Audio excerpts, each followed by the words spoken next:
La gasolina en Estados Unidos acaba de romper un récord histórico. Irán está en colapso, ya les voy a contar de qué se trata. Donald Trump acaba de pedirle a su enemigo un pequeño favor. Miren, hoy en la jugada política vamos a ver cómo la guerra de Donald Trump está quemando el bolsillo de millones de estadounidenses, porque el estrecho de Hormuz se convirtió en la trampa que él mismo no puede desactivar. Y la entrevista de 60 minutos, que dejó al mundo sin palabras y que un suscriptor tuvo que recordarme, hey, ¿por qué no hablaste de esa entrevista? Bueno, quédense porque esto apenas empieza. Última hora, la gasolina se disparó anoche, alcanzando el máximo desde agosto de 2022. El promedio nacional es $4,18, 7 centavos más que el lunes. Es el pico más alto desde la guerra con Irán. Antes de la guerra, $2,98. Hoy, $4,18. En semanas. Eso es lo que costó la aventura militar de Donald Trump. Y mientras usted paga más en el surtidor, mientras ajusta el presupuesto familiar, mientras piensa dos veces si llena el tanque completo o a medias, ¿saben qué estaba haciendo el mercado petrolero global? Entrando en pánico. El petróleo volvió a los $100 el barril, $100. Ese número no solamente es una cifra, es ahí en una pantalla de Bloomberg. Ese número es el precio del pan, del transporte, de la electricidad, de absolutamente todo lo que se mueve o se produce en este planeta.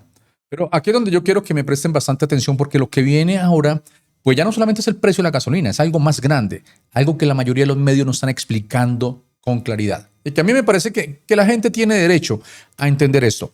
Los Emiratos Árabes Unidos, un país que llevaba desde 1967 dentro de la OPEP, casi 6 décadas, acaban de anunciar su salida a partir del 1 de mayo. Se van de la OPEP. Bueno, tal vez muchos dirán, eso está muy lejos de mí, eso es cosa de jeques y de Wall Street. Yo les entiendo, pero déjenme explicarles por qué eso les va a llegar a la billetera. No mañana, pero quizás en 5 o 6 meses, todos lo vamos a sentir. Bueno, la OPEP no solamente es un club de países productores de petróleo, es el arquitecto del orden energético del mundo desde 1973. Y ese orden tiene un pilar invisible que sostiene todo y que muy poca gente conoce. Se llama el petrodólar. ¿Qué es el petrodólar? Es un acuerdo tácito, no escrito, pero real, como la vida misma. El petróleo en el mundo se vende en dólares. No en euros, no en yenes, en dólares. Y ese simple detalle es lo que le da al dólar su poder global.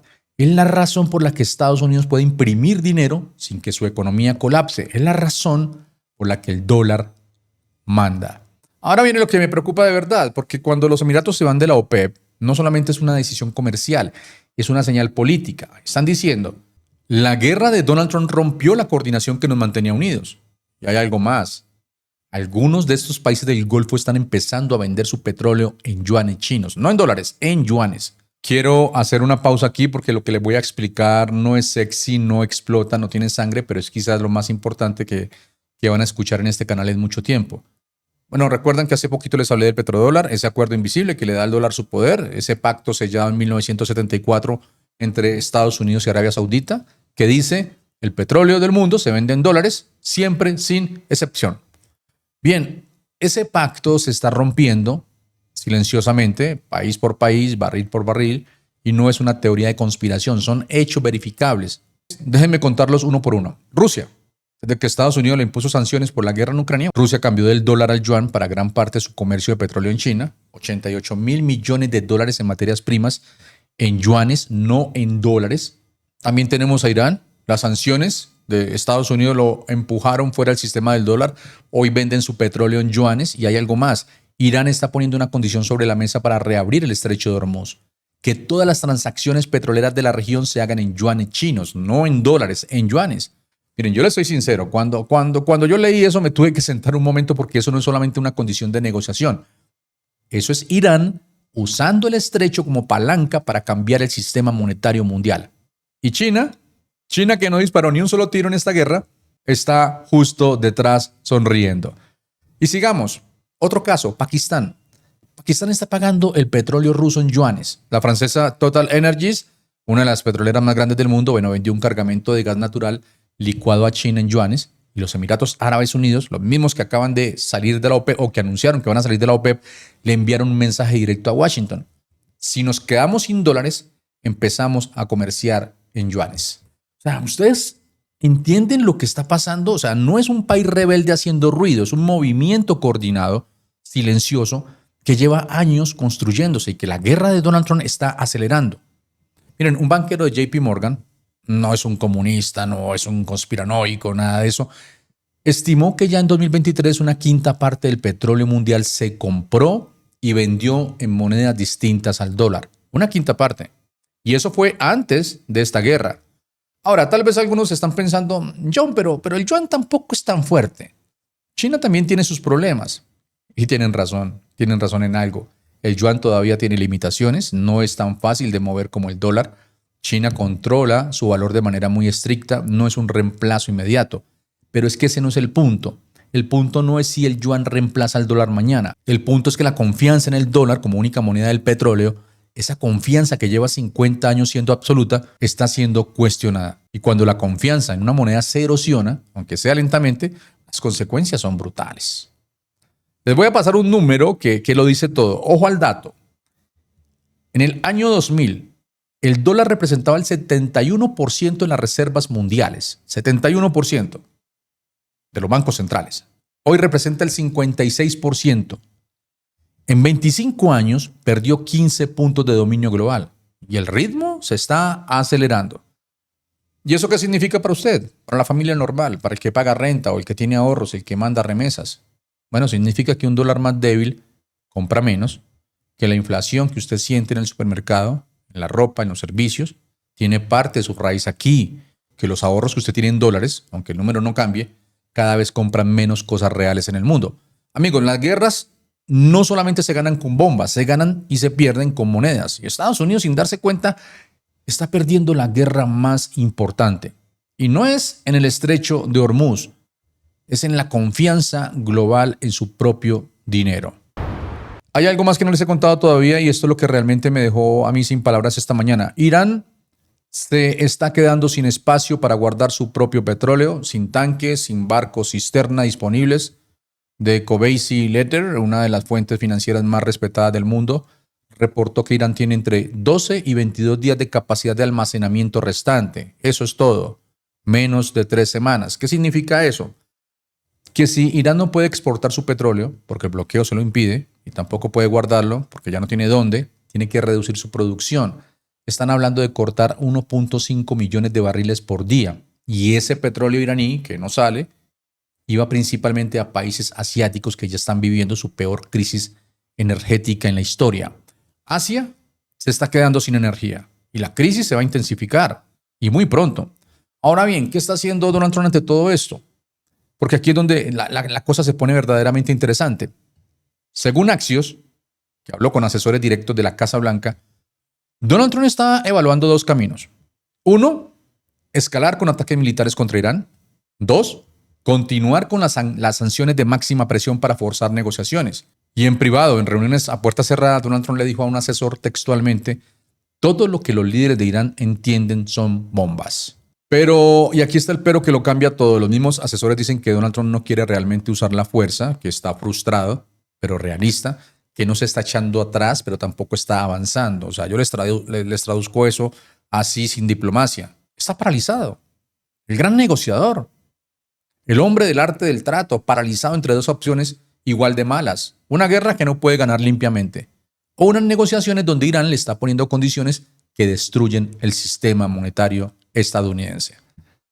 Y entonces esta mañana pasó algo que no tiene precedentes en la historia reciente de la política exterior de los Estados Unidos. Donald Trump publicó en Truth Social un mensaje dirigido al mundo. Dijo que Irán le había informado que se encuentra en un estado de colapso, que quieren que se abra el estrecho de Hormuz lo antes posible. Bueno, y terminó el mensaje como siempre. Gracias por su atención a este asunto, presidente Donald J. Trump. Traducción: el petróleo ha vuelto a $100 después de que Irán cerrara el estrecho. Ahora estoy entrando en pánico porque me metí en un atolladero y estoy arruinando la economía de Estados Unidos. El gran negociador, señoras y señores, el hombre más listo de la sala, atrapado en su propio estrecho. Y lo más grave, lo que le quita el sueño a uno, es que no hay ninguna señal de que tenga un plan, no hay una estrategia visible. Solo 2 caminos, igual de peligrosos. en True Social ahí con mayúsculas, y un mundo que está pagando la factura de su improvisación. Ahora quiero que piensen en algo por un momento. Cuando uno habla de guerra, de sanciones, de bloqueos, de petróleo a $100, la imagen que viene a la cabeza pues obviamente es la de Wall Street, pantallas con números rojos, traders gritando, banqueros en reuniones de emergencia. Pero hay otra imagen, una que no sale en Bloomberg, una que no tiene cámaras apuntándole, y es la imagen de un agricultor estadounidense parado en medio de su campo, mirando la tierra que su familia ha trabajado por generaciones, calculando si puede permitirse sembrar este año.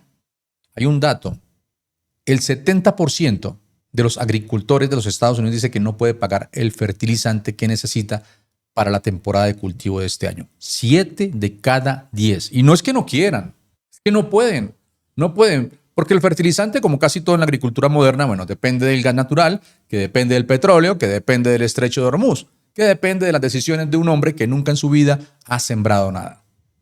Y ese es Donald J. Trump. Miren, la cadena de consecuencias es directa y brutal. Donald Trump provoca la guerra. El petróleo sube, el gas natural sube, el fertilizante sube, el agricultor no puede pagarlo, el campo se siembra menos, la cosecha baja, los alimentos escasean y los precios en el supermercado explotan. Miren, Marjorie Taylor Greene, la misma Marjorie Taylor Greene que aplaudió cada decisión de Donald Trump, está diciendo que esta guerra destruyó las granjas de los Estados Unidos. Y no termina ahí, porque Greene no se quedó solamente en la crítica, siguió escribiendo, y lo que escribió después es tan absurdo que si me lo hubieran contado, bueno, sin la captura de pantalla en la mano, no lo hubiera creído. Dijo que en lugar de paz mundial, y cito textualmente, Lindsey Graham golpeó su puño y dijo: lanza las bombas nucleares y dale a Trump $400 millones para construir el salón de baile. Lindsey Graham, senador de los Estados Unidos, supuestamente pidiendo bombas nucleares y $400 millones para un salón de baile de Donald Trump. Eso no es una película. Es el Partido Republicano en el año 2026. Atención a esta joya. No puede encargarse de las guarderías, eso es competencia de cada estado. Somos un país grande, con 50 estados y mucha gente. Entre guerras y demás, no podemos encargarnos de las guarderías. El estado debe encargarse de la guardería y pagarla.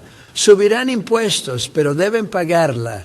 Podríamos bajarles impuestos para compensar. Nosotros no podemos encargarnos de la guardería. Medicaid, Medicare y temas así deben ser estatales, no federales. Solo nos ocuparemos de la defensa. ¿Escucharon eso? ¿Lo escucharon bien? Voy a traducirlo para que no quede ninguna duda. Donald Trump acaba de decirle a los estadounidenses que el gobierno federal tiene una sola responsabilidad. Una, la protección militar. Todo lo demás, el cuidado de sus hijos, la medicina de sus ancianos, el Medicaid de los más pobres, que lo paguen los estados, que suban sus impuestos, que se las arreglen solos. El gobierno federal, el que acaba de pedir $1,5 billones para el ejército, ese gobierno dice que no puede encargarse del cuidado infantil. $1,5 billones para bombas, 0 para medicinas. Y noten algo, porque este es el detalle que me parece más revelador de todo. Donald Trump no dice que no hay dinero, no dice que es una decisión difícil, no se disculpa. Él lo dice con una lógica fría, casi tranquila, como quien explica algo obvio. A alguien que no entiende. Somos un gran país, estamos librando guerras, no podemos encargarnos de la guardería. Un gran país, grande, un país grande cuida a sus ancianos. Un país grande no le dice a una madre trabajadora que busque cómo pagar sola la guardería de su hijo. Un país grande no recorta Medicaid mientras firma el presupuesto militar más alto desde la Segunda Guerra Mundial. Eso no es grandeza, eso es abandono con bandera. Bueno, antes de continuar tengo que hacer una pequeña pausa personal. Ayer uno de ustedes, un suscriptor, me escribió directamente, me dijo: John, ¿por qué no hablaste de la entrevista de 60 minutos? ¿Escuchaste las barbaridades que dijo Donald Trump? Les soy completamente honesto, tenía razón, se lo debo y hoy se lo voy a pagar. Ahora, antes de que me pregunten por qué no puse el clip o por qué no puse lo de la entrevista, hay una razón muy concreta. CBS tiene copyright sobre ese material. Yo no voy a poner en riesgo este canal por mostrar algo que ustedes pueden buscar por su cuenta. Lo que sí puedo hacer y lo que voy a hacer es contarles exactamente lo que pasó, así sin filtro, sin diplomacia. La noche del sábado 25 de abril hubo un tiroteo en la cena de corresponsales de la Casa Blanca. Un hombre armado intentó entrar al evento. Donald Trump fue evacuado. Y al día siguiente, el domingo 26, se sentó con Norah O'Donnell de CBS para hablar de lo que había pasado. 40 minutos de entrevista. De esos 40 minutos, CBS emitió 13 al aire. El resto lo editaron, lo publicaron en su sitio web y el resto lo editaron. O'Donnell le leyó a Donald Trump fragmentos del manifiesto del presunto atacante. El texto no mencionaba a Trump por su nombre, era un texto de un hombre perturbado, lleno de delirios, y ahí había una periodista haciendo su trabajo, leyendo un documento de contexto para entender la motivación del atacante. La reacción de Donald Trump fue inmediata, y fue esta. Estaba esperando que leyeras eso, porque sabía que lo harías. Son gente horrible. Y luego, amigos, luego en televisión nacional, en el programa más visto de la televisión de Estados Unidos, dijo, no soy un violador. No violé a nadie. No soy un... Yo quiero que piensen en ese momento. Nadie lo acusó. El texto del atacante no lo nombraba. Norah O'Donnell estaba leyendo un documento periodístico y el presidente de los Estados Unidos, el hombre más poderoso del mundo, yo sé que me lo van a criticar, sintió la necesidad de decir en televisión frente a millones de personas, no soy. Miren, hay un principio que en periodismo y pues en la vida se llama la denegación reveladora. Cuando alguien niega algo que nadie le preguntó directamente, esa negación dice más que cualquier acusación.